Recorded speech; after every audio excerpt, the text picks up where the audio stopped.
Hey yogis, Kit Kat here, and welcome to today's tutorial on knees, or like more universally known as knees. So right now you'll see that I am sitting in what's called Vajrasana, or a hero's pose, and you'll see that my knees are in flexion, and that's where you get this maximum stretch through the front of the knees.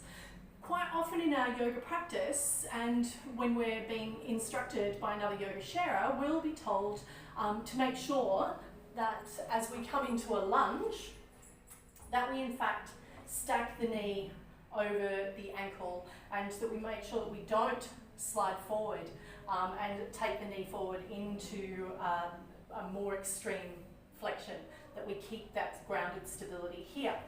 So I find that a little bit of a frustrating instruction, which for much of my asana life I've complied with, but when I think about how we actually move through life, if we climb up a ladder, or if we go upstairs, or we're hiking in the wilderness up a mountain, or I'm going to go to a waterfall tomorrow, there's 300 stairs, I have to walk down those, my knee is going to be in full flexion, and I'm going to require the power of my quads and the stability in my knee to help me move through that.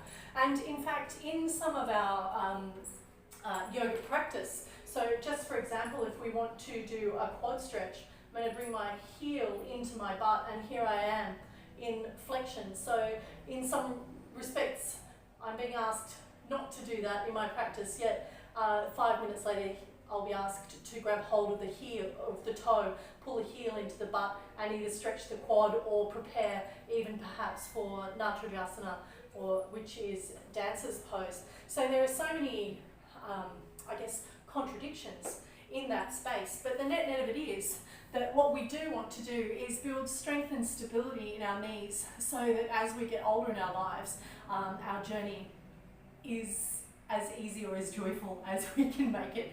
So I've had 2 knee reconstructions, a full reconstruction in my right and just my ACL in my left.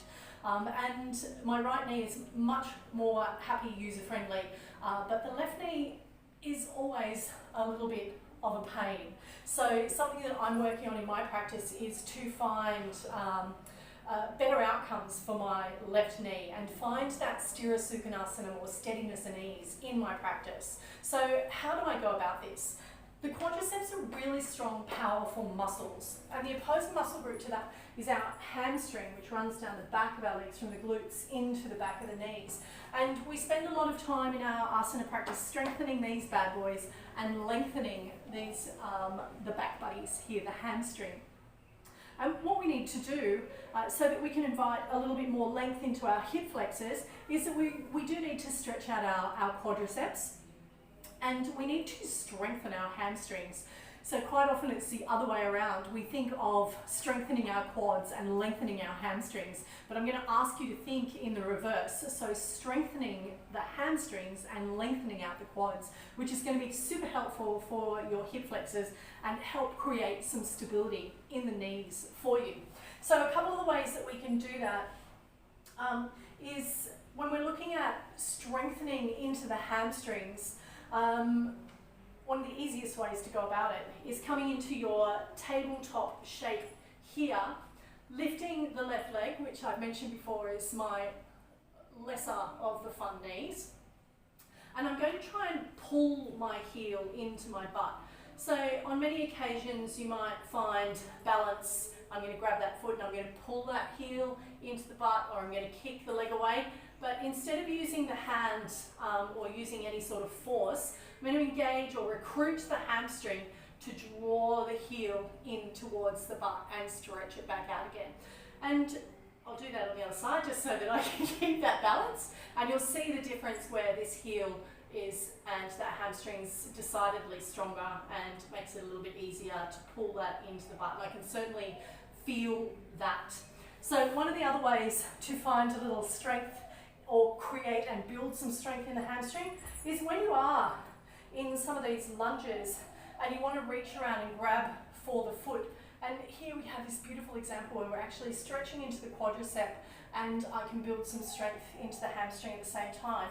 Is whenever I want to reach back with this hand to grab that foot, before I go for the grabbing action, I'm going to set myself up, and I've got a little bit of extra flexion here, so I'm going a little deeper into that knee, rolling forward onto my kneecap, flexing my foot, and I'm going to pull that heel into the butt first.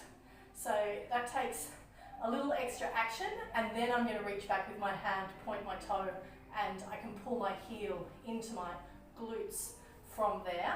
And I'm just going to do that on the other side, so stepping the left foot forward, finding my stability here, and before I reach back with this right hand, I'm going to flex the toe and I'm going to pull that heel into the butt. So one of the side effects of this, building strength in the hamstring, is that you might find that it cramps up, and that is completely normal as you start training the body to do something new.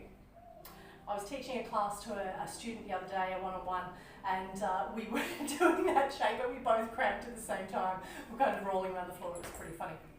So when we're going to build some strength now, or lengthen into the quads as well, I'm going to come up into high lunge, and you'll see all the time that we are made requests, like say if I come into, I'm going to swap legs for a moment, but Skandasana. So here my knee is in nearly full flexion there. So in order to build some extra strength and find that stability and create a happier, healthier environment for the knee, you can work into this space. So just finding some strength here, maybe you can use the hands onto the floor, or if you're feeling a little bit more powerful, and you can come down like gradually. Don't take or try and swallow or bite the elephant, whole, just little bites at a time. So just finding that place where you are at the point of maximum output, and maybe trying to breathe there for just a moment, and eventually you're going to be able to come down and find that strength all the way in to the knee. And that's going to help you and create a happier environment for your knees, because you've lengthened out the hamstrings, you've drawn that strength down into some different places, so that if you're walking up that steep incline or climbing a ladder, changing a light bulb, reaching up into the top of the cupboard to grab something down, that you have the power in your legs and the openness to do that. So yogis, knee health and happiness, essential to our well-being as we grow older. Yes, always listen to the instructions of your yoga sharer, whoever's sharing that. They're sitting in that truth at that very moment. But this is your yogi adventure and your exploration. So if there's something that you feel like challenging in your practice, maybe it's something that you can do at home, listen to the instructions in class, learn something, have a beginner mind when you're there, and perhaps in your own home practice, maybe explore that a little deeper, or maybe even get a yoga coach for a little bit of time, just so that they can help explore some of those shapes with you. Anyway, I hope that you've enjoyed this tutorial on knees or knee health, and I look forward to seeing you on our next tutorial. Namaste.